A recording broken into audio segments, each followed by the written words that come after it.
समय की बात है। एक छोटे से गांव में एक किसान अपने 4 बेटों के साथ रहता था।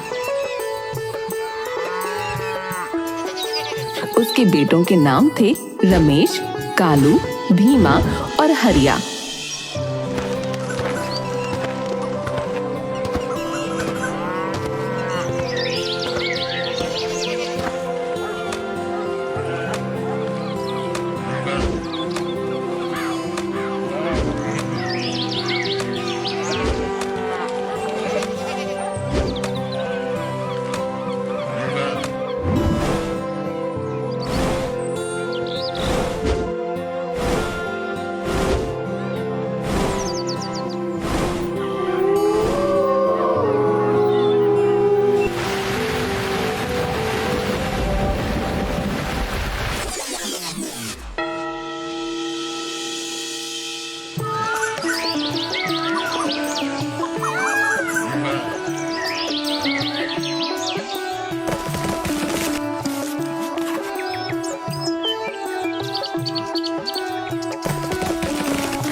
किसान बहुत गरीब था। सब्जियां बेचना ही उसका एकमात्र आय का साधन था और वो इतना ही कर पाता कि बस अपने परिवार को खिला सके। उसके पास अपने बेटों को देने के लिए और कुछ नहीं था। मेरे बच्चों सुनो, मेरे पास तुम्हें देने के लिए कुछ नहीं है। अब तुम बड़े हो गए हो, सो तुम्हें संसार में बाहर निकलना होगा, अपना पेशा चुनना होगा और किस्मत आजमानी होगी। पर पिताजी, हमें किसी पेशा या कला का ज्ञान नहीं है। हम घर से दूर जाकर क्या करेंगे? यही तो है जिसे तुम्हें मालूम करने की जरूरत है। तुम्हें जाना होगा इस बात को समझने के लिए कि तुम किस काम को करने के योग्य हो। किंतु पिताजी, हम कभी भी अपने बल पर बाहर नहीं गए। मेरे बच्चे, कुछ भी खराब नहीं होगा। मैं नहीं चाहता कि तुम एक किसान की जिंदगी गुजारो। देखो, इस काम से तुम ज्यादा नहीं कमा पाओगे। जाओ और एक फायदेमंद व्यवसाय की तलाश करो। ठीक है पिताजी, यदि आप यही चाहते हैं तो हम अवश्य ही जाएंगे। हाँ पिताजी, हम जाएंगे।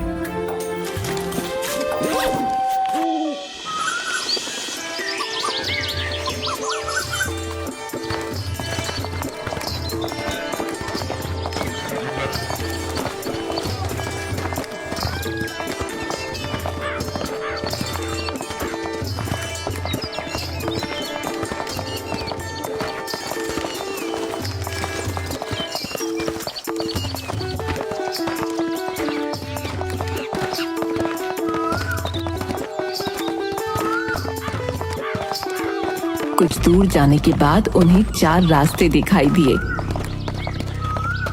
मेरे ख्याल से हम में से हर एक को इनमें से एक रास्ता चुनना चाहिए और एक बार फिर हम 4 साल के बाद यहाँ आकर मिलेंगे।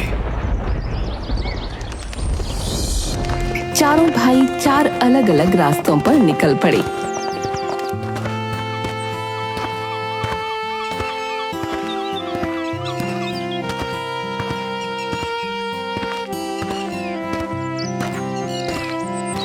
रमेश को रास्ते में एक व्यक्ति मिला। मेरे भाई, ये तो अंधी गली है, तुम कहाँ जा रहे हो? मैं कोई व्यवसाय सीखना चाहता हूँ, किसी भी तरह का व्यवसाय जो मुझे जीविका कमाने के काबिल बना सके। तो मेरे साथ आओ, मैं तुम्हें संसार का सबसे शातिर चोर बना दूंगा। नहीं नहीं, मैं नेकी से कमाना चाहता हूँ, चोरी चकारी से नहीं। मैं कोई भी ऐसा काम नहीं करना चाहता जिसके लिए मुझे जेल जाना पड़े। देखो भाई, तुमसे जेल जाने को कौन कह रहा है? बस चोरी की कला सीखो और फिर उसे भलाई के कामों में इस्तेमाल करो। वो सोचता है कि किसी भी पेशे को सीखने में कोई बुराई नहीं है। रमेश उसकी बात मान गया तो वो उस आदमी के साथ चला गया। वो उसे चोरी की कला में इतना निपुण बना देता है।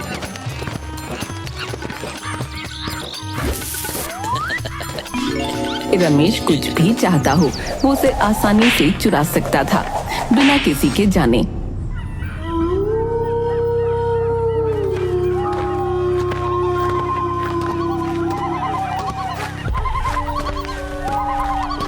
चलते चलते कालू एक ऐसी जगह पहुंचा जहां एक नदी बह रही थी और मीलों तक आसपास कुछ नहीं था।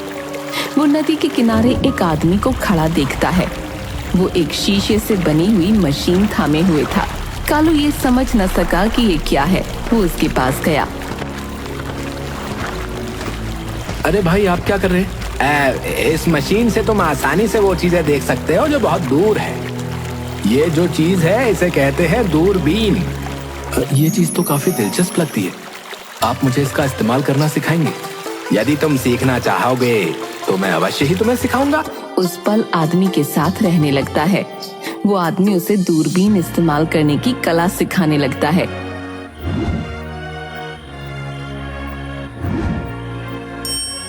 कुछ महीनों में कालू इसमें माहिर हो जाता है। तुमने बहुत अच्छे से सीखा है, इसीलिए यदि तुम जाना चाहते हो तो जाने के लिए आजाद हो। हाँ, एक पूरा साल गुजर चुका है, अब मुझे जाना चाहिए। ठीक है, ये दूरबीन अपने साथ ले जाओ और इसके साथ तुम कोई भी चीज देख सकते हो, वो चाहे धरती पर हो या आकाश में।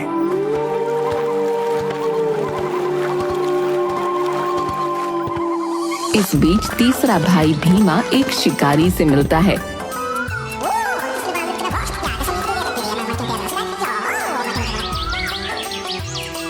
उस शिकारी के साथ उसके घर में रहता है और उससे शिकार का हुनर सीखता है।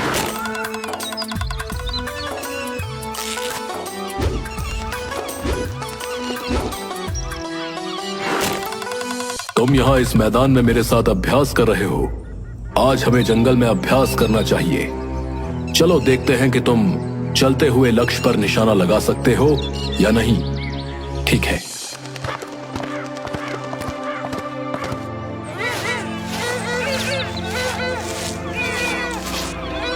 दोनों जंगल में पहुंचते हैं जहां शिकारी भीमा को सिखाता है कि कैसे भागते हुए हिरन पर निशाना लगाते हैं। बाण हिरन को लगता है और वो मर जाता है। भीमा चलो, तुम भी अब निशाना लगाओ। भीमा बाण उठाता है और एक उड़ती चिड़िया पर निशाना साधता है, पर बाण चूक जाता है। भीमा, तुम्हें अभी भी अभ्यास की जरूरत है। आज के बाद हम रोज जंगल में अभ्यास के लिए आएंगे, जैसा आप कहें।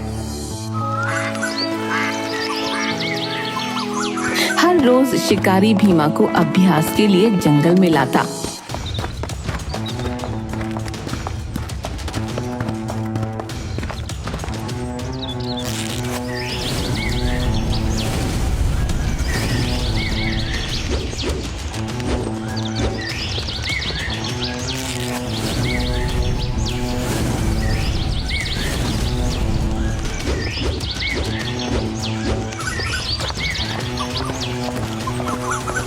अंत में भीमा अपने आप निशाना लगा सकता था और उसका निशाना चूकता नहीं था। वो शिकार करने की कला में अब माहिर हो चुका था।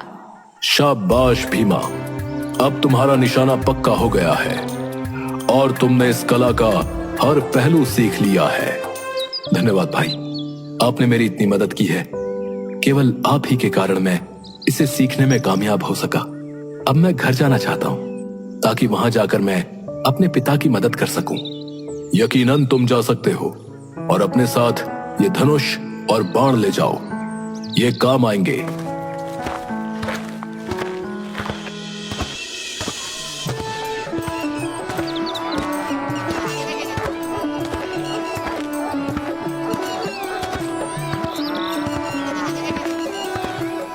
सबसे छोटा भाई हरिया एक गांव में पहुंचता है जहां वो एक दर्जी से मिलता है। कौन हो तुम और तुम यहाँ क्या कर रहे हो? मेरा नाम हरिया है और मैं आया हूँ ताकि मैं कोई व्यवसाय सीख सकूं। ठीक है, मुझे बताओ, क्या तुम दर्जी बनने के इच्छुक हो? मैं तुम्हें सिखा सकता हूँ। बेशक, क्यों नहीं, मैं जरूर सीखना चाहूंगा। वो हरिया को सिखाता है जैसे सुई में धागा कैसे डालें, कैसे कोई सिलाई से पहले कपड़े को पकड़ें। अपने पूरे मन से दर्जी हरिया को सिलाई की कला सिखाता है। वो हरिया को सिखाता है इस काम की बारीकियां।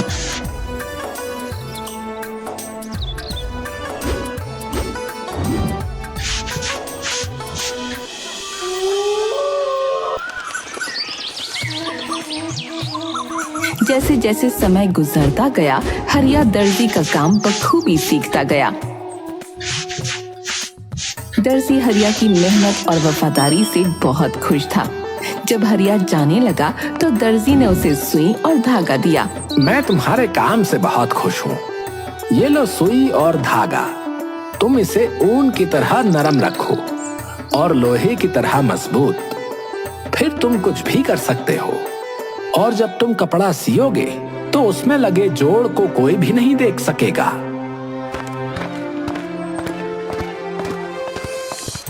चारों भाई उसी जगह पर पहुंचे जहां उन्होंने 4 साल पहले मिलने का वादा किया था।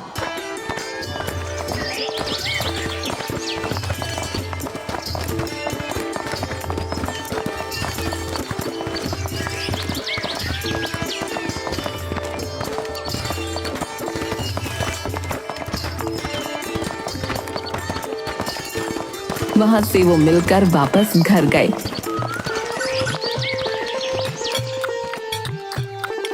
घर जाने पर वो अपने पिता को बताते हैं कि उनमें से हर एक ने क्या क्या सीखा। एक दिन वो अपने घर के सामने एक वृक्ष के नीचे अपने पिता के साथ बैठे थे, जब उनके पिता ने कहा, आज मैं देखना चाहता हूँ कि तुम अपनी कला में कितने निपुण हो। जो तुमने सीखी है, वृक्ष के ऊपर एक घोंसला है, मुझे बताओ उसमें कितने अंडे हैं? 5, ठीक है। रमेश, अब तुम मेरे लिए वो अंडे उस पक्षी के नीचे से निकाल कर लाओ जो उनके ऊपर सेने के लिए बैठी है, पर पक्षी को इसका पता नहीं चलना चाहिए। रमेश वृक्ष पर चढ़ा और पक्षी की नजरों से बचाकर वो अंडे चुरा लाया। वाह, शाबाश।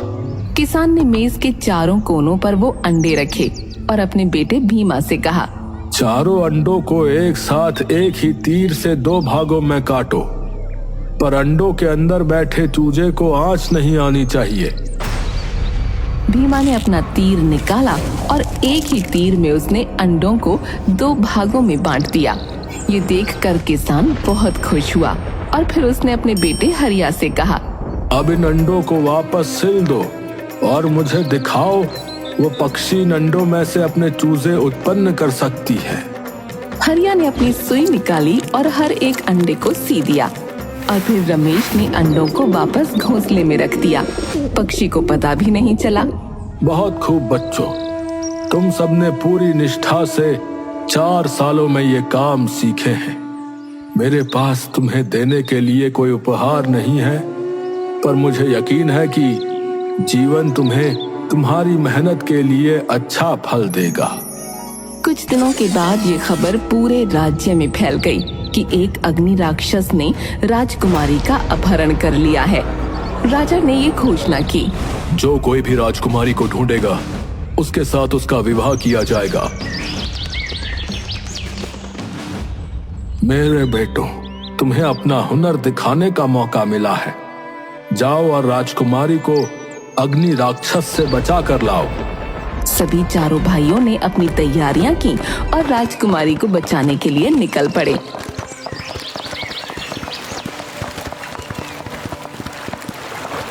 मैं देख सकता हूँ कि राजकुमारी कहाँ है।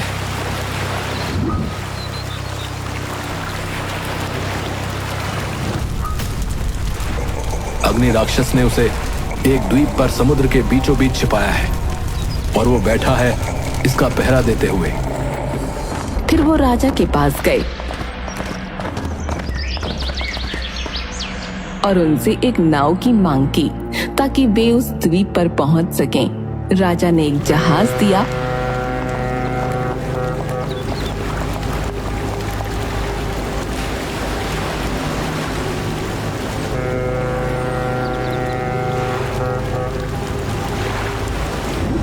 अग्नि राक्षस पास ही सोया है और उसका सिर राजकुमारी की गोद में है। अगर ऐसा है तो मैं निशाना नहीं लगा सकता। कहीं अगर तीर राजकुमारी को लग जाए तो। रुको, मैं राजकुमारी को चुरा लूंगा और उसे यहां ले आऊंगा। तुम नाव तैयार रखना। और वे चारों द्वीप पर पहुंचे। रमेश ने राजकुमारी को अग्नि राक्षस से चुरा लिया, पर जब वे सागर की तरफ लौट रहे थे, अग्नि राक्षस जाग गया।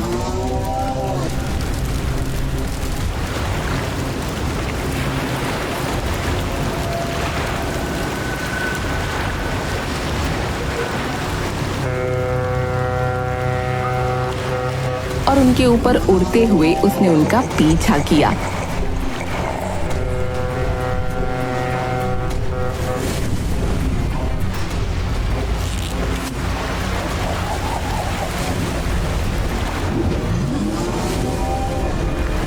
कि भीमा ने अपने तीर से उसे मार डाला, पर जब अग्नि राक्षस पानी में गिरा तो उसके गिरने से जोर से पानी की वजह से नाव फट गया।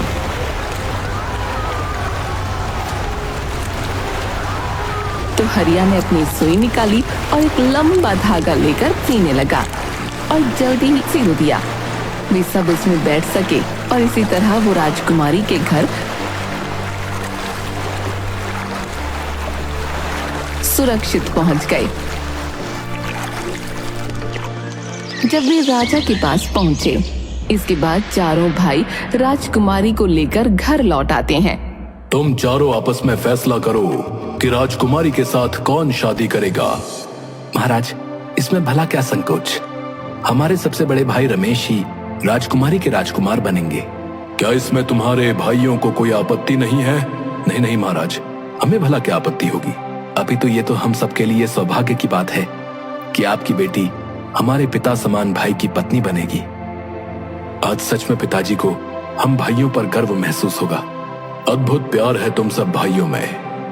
अगर इसे बरकरार रखोगे तो तुमसे सर्वशक्तिमान और कोई नहीं। मैं अपनी पुत्री का हाथ रमेश के हाथ में सौंपता हूं और साथ में अपना आधा राज्य भी।